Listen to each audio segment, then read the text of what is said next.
दत्त जयंती विशेष श्री दत्तात्रेय जन्मकथा. दत्ताची जन्मकथा आपण आज श्रवण करणार आहोत. इतरांना अवश्य पाठवा. विश्व कल्याणासाठी वीणा खांद्यावरती घेऊन भगवान गुणसंकीर्तित करत देवर्षी नारद मुनी हे अत्रि ऋषींच्या आश्रमात आले. देवर्षी नारद हे ब्रह्मदेवांचे पुत्र, अत्रि ऋषींचे ते थोरले बंधू, अनुसयेचे दीर आणि भगवान श्री दत्तात्रेयांचे चुलते होते. लोककल्याणाशी ते नेहमी पर्यटन करत असे. अत्रि मुनी आणि अनुसया मातेने नारदाचे हार्दिक स्वागत केले.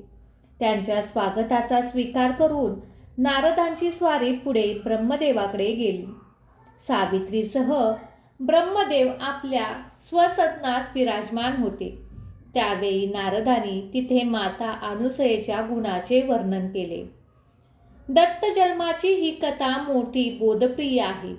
अनुसया ईर्ष्या, द्वेष आणि मत्सर हे विकार एकमेकांना पोषक असतात आणि ते देवांच्या सुद्धा कसा घात करू शकतात याची शिकवण आपल्याला यातून भेटत आहे. आणि म्हणूनच अत्यंत सावधपणे आपण यापासून दूर राहायला हवे. यातच आपले हित आहे.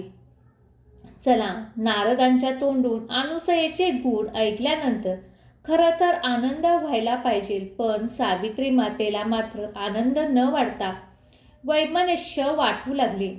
ती संतापून म्हणाली, नारदा, अनुसयेच्या ठिकाणी असे कोणते गुण आहेत की त्यामुळे ती आम्हाला एकदमच जगावेगळी वाटू लागली? नारद म्हणाले, माते, मी त्रिलोक्यात फिरून पाहिले, पण अनुसयेसारखे सर्व गुणसंपन्न स्त्री मला कोठेच आढळली नाही. तिच्या पतिव्रत्य धर्म हा पराकोटीचा आहे. तिच्यासारखी पतिव्रता मला कोणीच दिसली नाही.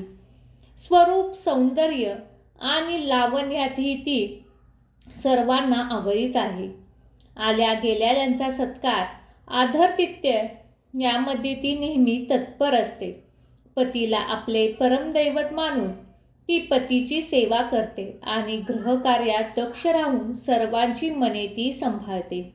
आणि थोडक्यात सांगायचे जर म्हटले तर तिच्यासारखी तीच एक या जगामध्ये सर्व गुण संपन्न आहे. नारदाचे हे भाषण ऐकून सावित्री अधिकच प्रक्षुब्ध झाली. स्वाभाविकच आहे, एखाद्या स्त्रीपुढे दुसऱ्या स्त्रीचे गुण वर्णन केले तर ते तिला रुचत नाही. तिला वाटले की मी सर्व स्त्रियांमध्ये सर्व गुण श्रेष्ठ आहे. सावित्रीची अशी स्थिती झाली. ती नारदांना म्हणाली, नारदा, यापुढे जर एक शब्दही बोलशील ना तर मी तुला शाप देईन. नारद म्हणाले, माते, अगोदर माझे बोलणे खोटे ठरवा आणि मग मला शाप द्या. माझे बोलणे जर सत्य असेल ना तर तुमचा शाप मला बाधेल, नाही तर मग त्या शापाचा काय उपयोग? तुमचा शाप खराब व्हायचा असेल तर तुम्ही अगोदर माझे बोलणे खोटे ठरवा. आणि असे म्हणून नारद कैलासला गेले. कैलास पर्वतावरती भगवान शिवशंकर पार्वतीसह आनंदात इकड तिकडच्या गप्पा बोलत बसले होते. नारदांची स्वारी येताच दोघांनी त्यांचे औचित्य स्वागत केले. स्वागत झाल्यानंतर ते म्हणाले, नारदा, तुम्ही नेहमी सर्वत्र हिंडत फिरत असता. एखादी नवलाईची गोष्ट दृष्टीला पडली असेल तर सांगा बरं. नारद मुनी पूर्वीप्रमाणे तिथेही अनुसयाच्या गुणाचे मुक्तकंठाने वर्णन केले. शंकरांना ते रुचले, पण पार्वतीला मात्र ते रुचले नाही. ती नारदावर रागवली आणि शाप देऊ लागली. इतक्यात नारद म्हणाले, माते, अगोदर माझे म्हणणे तर खोटे ठरवा आणि मग मला शाप द्या. माझे म्हणणे खरे ठरले तर तुमच्या शापाचा काय उपयोग? आणि असे म्हणून नारद तेथून निघून गेले. ते विष्णू लोकात गेले. वैकुंठ नगरी असते. मूर्तिमंत लक्ष्मी तिथे नांदत असल्यामुळे तिथे वैभवाचे काय वर्णन करावे? नारदांची स्वारी नारायणाचे गुणगात गातच लक्ष्मीनारायणाच्या सानिध्यात येऊन पोचले. वैष्णव श्रेष्ठ असल्याने त्या नारद मुनीने पाहिल्याबरोबर विष्णूंना मोठा आनंद झाला. भक्ताच्या हृदयामध्ये विष्णू आणि विष्णूच्या हृदयामध्ये भक्त आणि मग तेथील त्या प्रेमाचे भरते कोण वर्णन करणार. त्या प्रेमाला सीमाच नाही, त्याचे वर्णन करण्याला शब्दही नाहीत. नारदांचे यथोचित स्वागत झाल्यानंतर तिथे त्यांनी तोच विषय काढला. पती पारायण परमस्विधी श्री अनुसया हिच्या अंगी असलेल्या श्रेष्ठ गुण श्रवण करून विष्णूला मोठा आनंद वाटला. पण लक्ष्मीचे चित्त विश्व झाले. स्वभावच तो स्त्रियांना दुसऱ्या स्त्रीचे वर्णन केलेले कधी खपणार नाही. लक्ष्मीचेही तेच झाले. तिला राग आला आणि अनुसयाबद्दल तिच्या मनामध्ये अनुसया निर्माण झाली. नारदाला तो शाप देणार. एवढ्यात नारद म्हणाले, माते, आधी माझे म्हणणे खोटे आहे हे सिद्ध करा आणि मग मला शाप द्या, नाही तर तुम्ही दिलेला शाप व्यर्थच ठरले. नारद निघून गेल्यावर ही वार्ता लक्ष्मीने पार्वतीकडे कळवली. पार्वतीने ती सावित्रीकडे कळवली. नारदाने केलेल्या अनुसयेच्या गुणगौरवाने आपल्याला कमीपणा येत आहे अशी त्या सर्वांची कल्पना झाली आणि त्या तिघींनाही अनुसयाबद्दल असूया वाटू लागली. असूया, ईर्ष्या, मत्सर आणि अहंकार खरं तर या चांडाळ चौकटीतच आहेत आणि यातील अहंकार हा या सर्वांचा जनक. अहंकार हाच मानवाचा मोठा शत्रू आहे. देवाचाही तो शत्रू आहे. सर्वांचा तो शत्रू आहे आणि म्हणूनच इच्छुक लोकांनी अगोदर अहंकाराला जिंकावे. रमा, उमा आणि सावित्री यांचा अहंकार बळावलेला होता. अनुसया, ईर्ष्या इत्यादी विकारी त्यांच्या पायी बळावले होते. ज्याला ईश्वर पाहिजे असेल त्याने त्या सर्वांना यापासून पूर्णपणे अलिप्त राहिले पाहिजे. आणि हे सर्व शिकण्यासाठी की काय परमेश्वराने दत्तात्रयाच्या रूपाने अवतार घेण्यापूर्वी दत्त जन्माशी या कथानकाचा प्रसंग योजून ब्रह्मा, विष्णू आणि महेश यांची फटफजिती उडवली. सावित्री, रमा आणि उमा यांचा अहंकार समूळ नष्ट केला आणि असूया, ईर्ष्या, मत्सर आणि द्वेष यांचे दुष्परिणाम दाखवून सर्वांनी या विकारापासून अलिप्त राहावे. जणू काही आपल्या सर्वांना या संपूर्ण जगाला एक धडाच दिला आहे. अहंकाराच्या हारी गेलेल्या तिन्ही देवता एकत्र जमल्या आणि मग अनुसयेचा पांडाव करून नारदाला कसे खोटे ठरवता येईल याचा विचार त्या करू लागल्या. त्रिमूर्तीने तिन्ही ग्रहदेवतांची जणू काही शिखर परिषद भरवली. त्यांनी खूप विचार केला आणि विचारात त्यांनी ठरवले की आपण आपल्या सदनामध्ये रुसून बसावे. तिकडून चौकशी करण्याकरता येणे झाले म्हणजे आपण आपला हेतू त्यांना सांगावा. त्रिजगाचे आधीच त्रिदेवता आणि तिघेजण त्रिलोक्यामध्ये सर्वश्रेष्ठ असताना आमच्यापेक्षाही लोकांमध्ये अधिक गौरवली जाणारी ही अनुसया कोण? तिचं सत्व परीक्षा घेऊन तिच्या सत्वाचे हरण तुम्ही केले पाहिजे असे आपण त्यांना सांगू आणि आपली ही योजना सफल झालीच पाहिजे असा त्या तिघींनी एकत्रित विचार केला आणि तिघी आपापल्या लोकी निघून गेल्या. ब्रह्मदेव आपले कार्य आटपून शिनून भागून रोजच्या प्रमाणे घरी आले. पण आज सावित्रीचे पत्ताच नव्हता. ब्रह्मदेव म्हणाले की मी घरामध्ये आल्याबरोबर मितहास्य करून समोर येणारी सावित्री आज काही दिसत नाही. चौकशी केली तेव्हा समजले की बाईसाहेब रुसले आहेत. ब्रह्मदेवांची स्वारी सावित्रीच्या जवळ गेली. अनुनय मनधारणे करीत ते म्हणाले, बाई साहेब, आज तुम्ही का रुसला आहात? काय झाले? कोठे बिघडले? त्रिलोक्यात कोणती वस्तू तुम्हाला हवी आहे? एका क्षणात मी आणून देईन.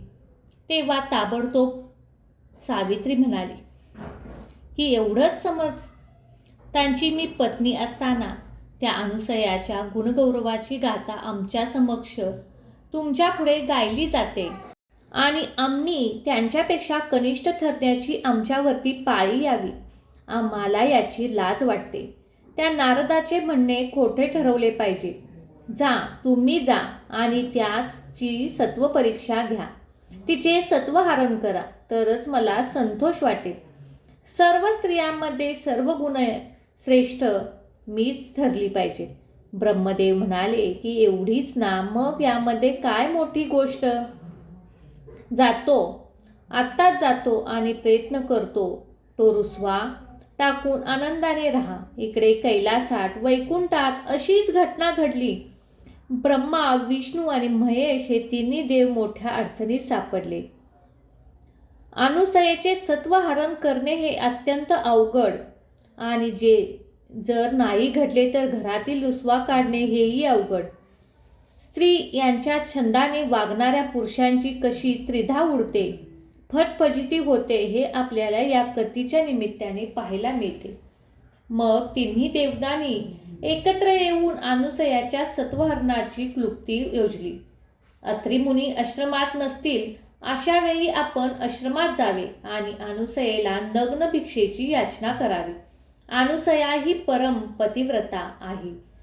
त्याचप्रमाणे ती अतिथी धर्म पराकोटीचे श्रेष्ठ आणि ती नग्न होऊन भिक्षा घालेल तर तिची पतिव्रताला बाधा येईल. अशी भिक्षा न घालता मला विमुख करेल, तसेच परत पाठवेल तर तिची अतिथी व्रताला बाधा येईल. अशा रीतीने तिच्या सत्वाचे हरण करून आपल्या सगळ्यांचा कार्यभोग उरकेल. त्याचप्रमाणे दुसरा काही उपाय त्यांना दिसत नव्हता. आणि मग असा विचार करून हे तिघेही त्रिलोक्य भवनाचे स्वामी भिक्षुक वैरागी बनले. अत्री ऋषींनी स्वामी तपश्चर्येच्या निमित्ताने आश्रमापासून दूर गेले होते. आश्रमामध्ये फक्त पतिभक्ती पारायण महासती श्री अनुसया देवी एकटीच होती. ते तिन्ही देव भिक्षुक वेशाने अत्री मुनींच्या आश्रमात आले. भवती भिक्षाम असे म्हणून श्री विष्णूंनी सवाल टाकला. त्याचबरोबर लगेच ब्रह्मदेव म्हणाले, ओम भगवती भिक्षां देई.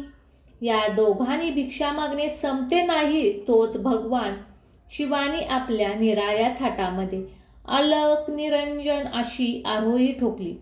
अतिथीचा सवाल ऐकता क्षणी अनुसया बाहेर डोकावले. तो या तीन अतिथी अत्यंत तेजस्वी तपस्वी असे त्यांच्या दृष्टीस पडले. तिने त्या अतिथीचे स्वागत केले. हातपाय धुयाला चूळ भरायला पाणी दिले. बसायला चटई अंतरली. खायला फळे पुढे ठेवली. प्रत्येक अतिथीला नम्र होऊन नमस्कार केला आणि कुशल प्रश्न विचारला. स्वागतम कार्यमुनी तपस्से महाराज. मी आपले स्वागत करते.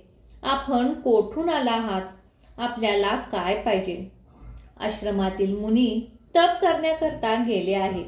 येथील 2 तासांनी आपण बसा. यावरती ते अतिथी म्हणाले, हे स्वाध्वी तपश्चर्येमध्ये असलेल्या अत्री मुनी केव्हा येतील हे सांगता येत नाही. आम्ही मात्र भुकेने व्याकुळ झालो आहोत. आम्हाला सत्वर पोटभर जेवू घाल. आमची हीच अपेक्षा आहे. ठीक आहे असे म्हणून अनुसया स्वयंपाकगृहात गेली. अगदी थोड्या वेळामध्ये उत्तम स्वयंपाक तयार केला. पाट मांडले. बसायला एका टाकले.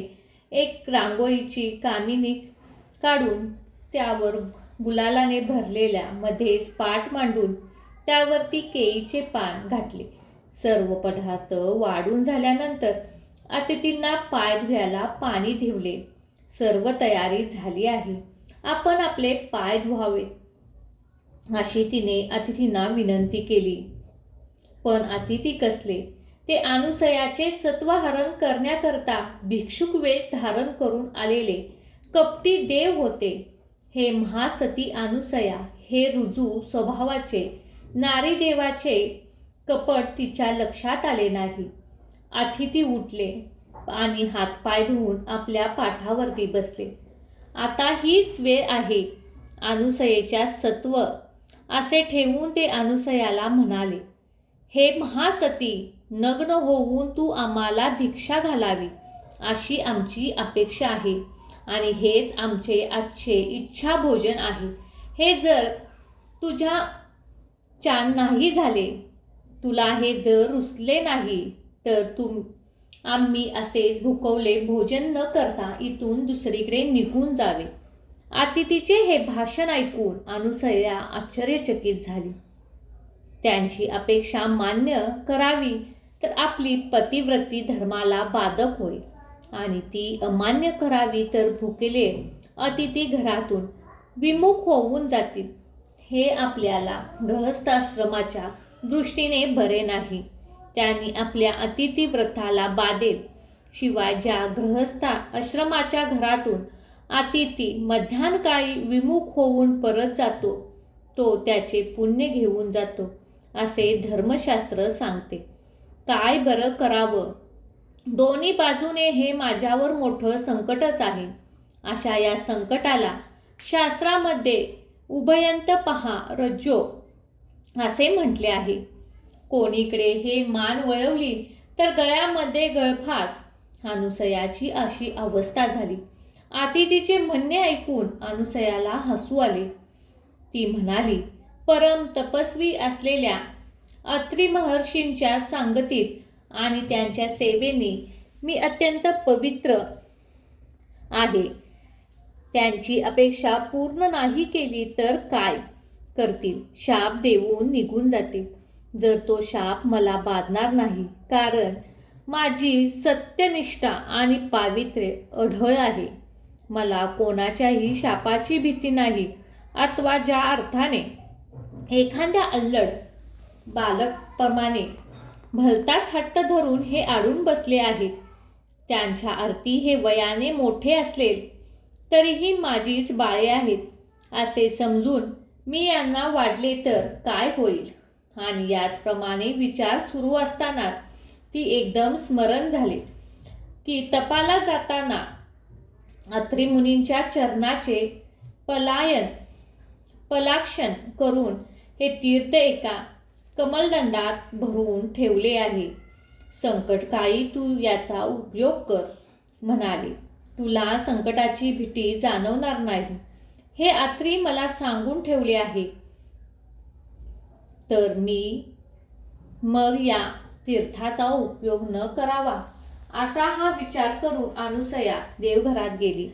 देवाला आणि अग्निनारायणाला नमस्कार करून त्याने अत्री मुनींचे चरणोदक प्राशन केले आणि तो तीर्थादकाचा कमलदरू हातामध्ये घेऊन बाहेर आली आणि आपल्या हातामधील कमलदडूतील तीर्थ घेऊन तिने त्या अतिथीवर शिंपडले.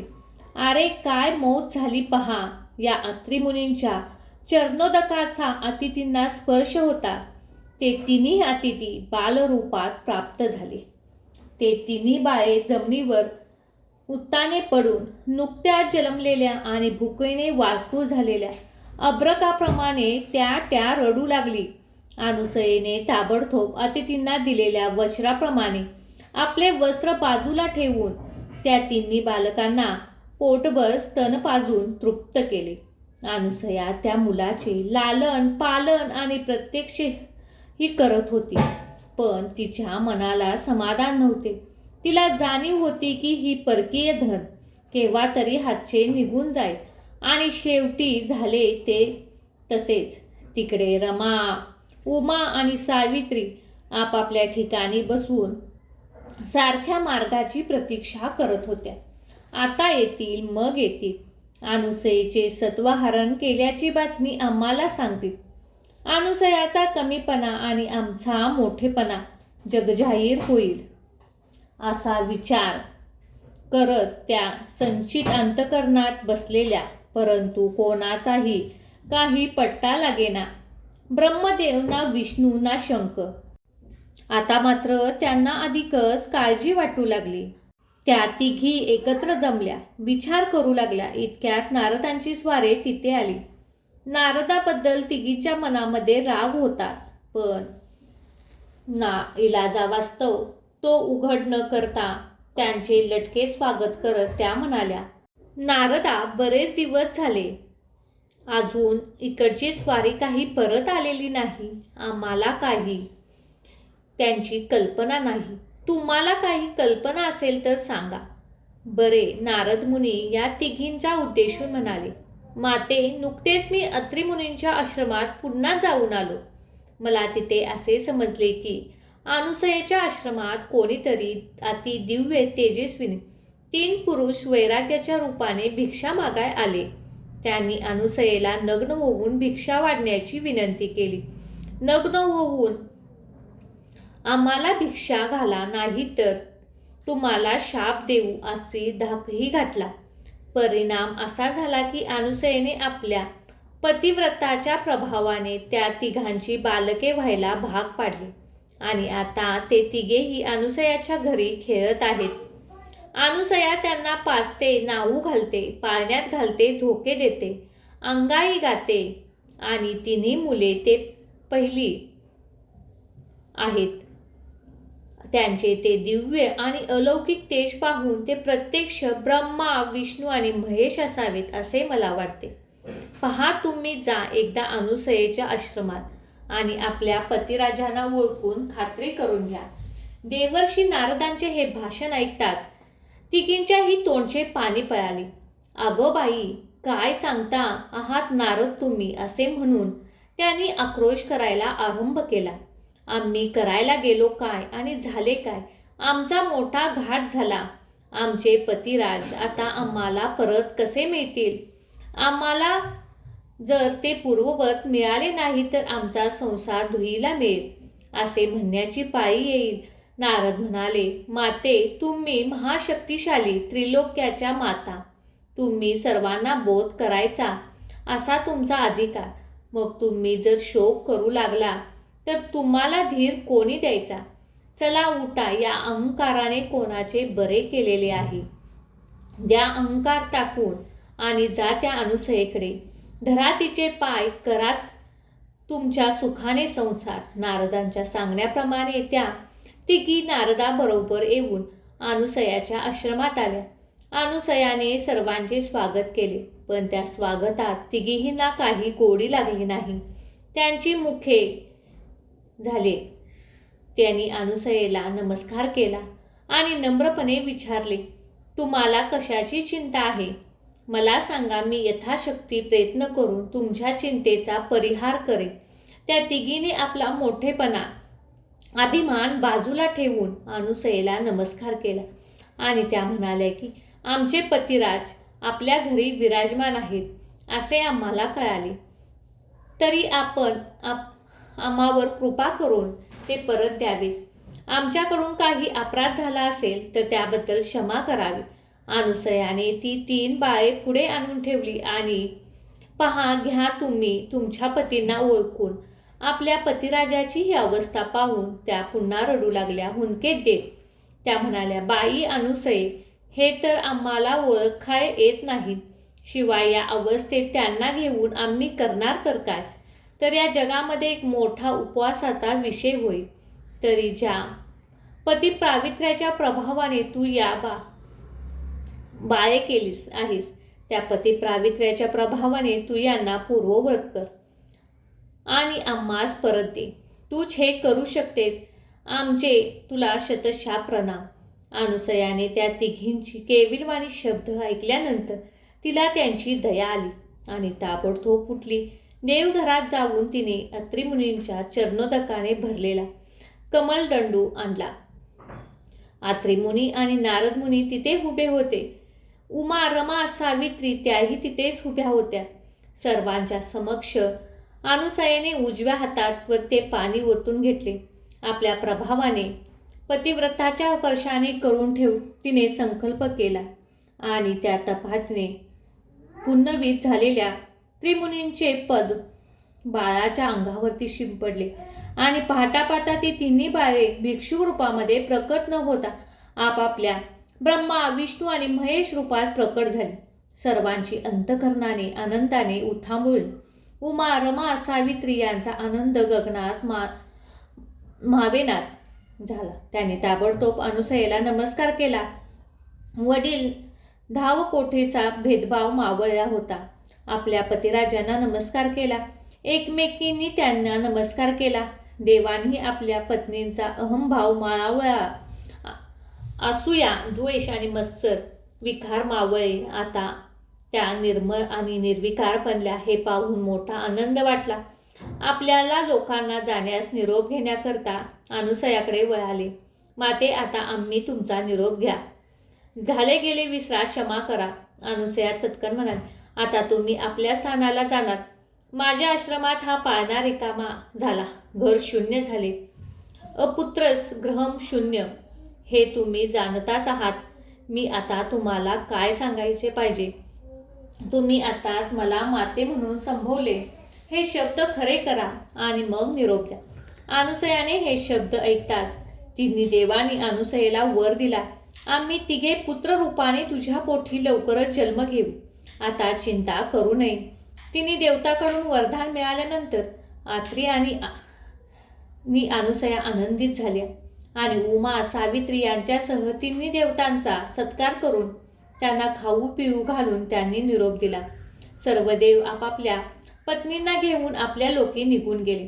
आत्री आणि अनुसया यांना मिळालेल्या वरदान आता फलपूर्त होण्यास काळ जवळ आला होता. अवतार घेण्याचा योग्य काळ प्राप्त झाल्यानंतर परमेश्वराने अत्री मुनी आणि अनुसयाला दर्शन दिले. दर्शन स्मित त्रिमूर्तीचे होते. त्रिगुणात्मक त्रिमूर्तीचे हे मंगलमय ध्यान पुढे प्रकट झाल्याबरोबर अत्री यांना मोठा आनंद झाला. देवा, हे तुझ्या आनंदमय आणि मंगलमय असे कोमल रूप गोजिरे ध्यान नेहमीच माझ्या डोळ्यापुढे असू दे.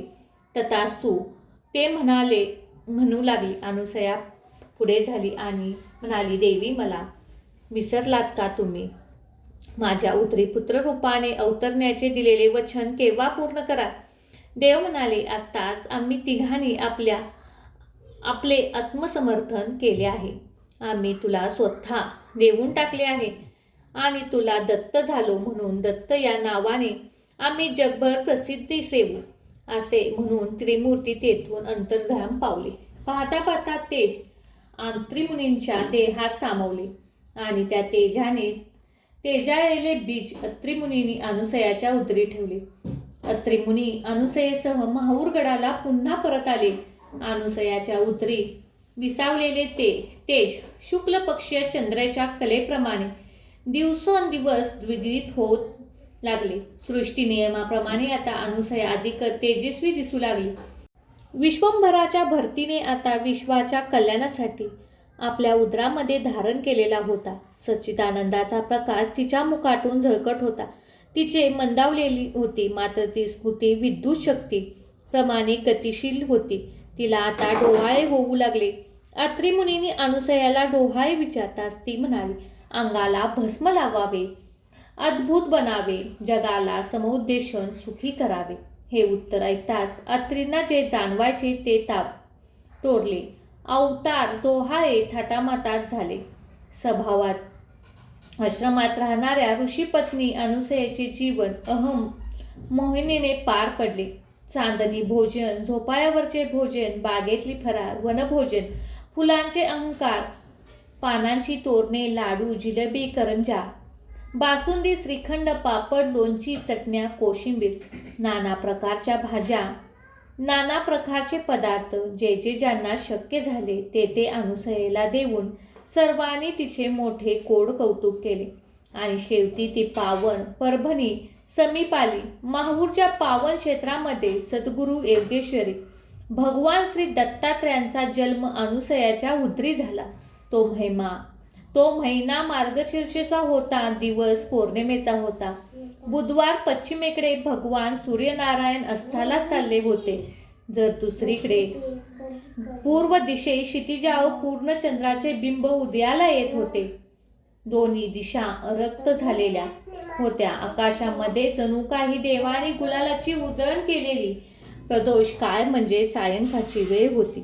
ती अशा सहमुहूर्तावर आज्ञाच्या अंतःकरणावर अज्ञान तिमिराचा निरसन करण्याकरता प्रत्यक्ष प्रबोध चंद्र स्वरूपात महायोगी श्री भगवान दत्तात्रय अवतार. अवधूत चिंतन श्री गुरुदेव दत्त. दिशा प्रसन्न दिसू लागल्या. सज्जनांची मने प्रसन्न झाली. कुमुदिनी उगावल्या. पंखड्याची मने कुमजलेली देव. आनंदाले मानव, आनंदले भक्त, आनंदले अत्री आणि अनुसया यांचा आनंद तर गगनात मावेना असा झाला. आश्रमात आनंद ओसाडून वाहत होता. अत्री मुनी आले, तरी ऋषी आले, ब्राह्मण आले. आपली दारे हेलाचे पाठ वाहू लागले. हळदी कुंकू, सौभाग्य, साखर, सुपारी, नवी लुगडी, ब्राह्मणांना आशीर्वाद, मंत्राचा जयघोष, जतकार्य, संस्कार, दीक्षा, वस्त्रे, महावस्त्रे, विविध सत्कार. सगळीकडे एकच गर्दी, घाई उसळी. नवबात चालू लागल्या. मंगलवाद्य वाजू लागली. देवानी पुष्पवृष्टी केली. गंधर्व गाऊ लागले. अप्सरा नृत्य करू लागल्या. आणि आनंदाने वर्णन कोणी करणारे श्रुती मौनावली शेष थकला. प्रत्यक्ष आनंद कांदा अवतरला. अवधूत चिंतन श्री गुरुदेव दत्त. श्री भगवान श्री दत्तात्रयाची जन्मकथा या ठिकाणी समाप्त होते. हा कथा जास्तीत जास्त लोकांना शेअर करा. आपणही श्रवण करा. धन्यवाद.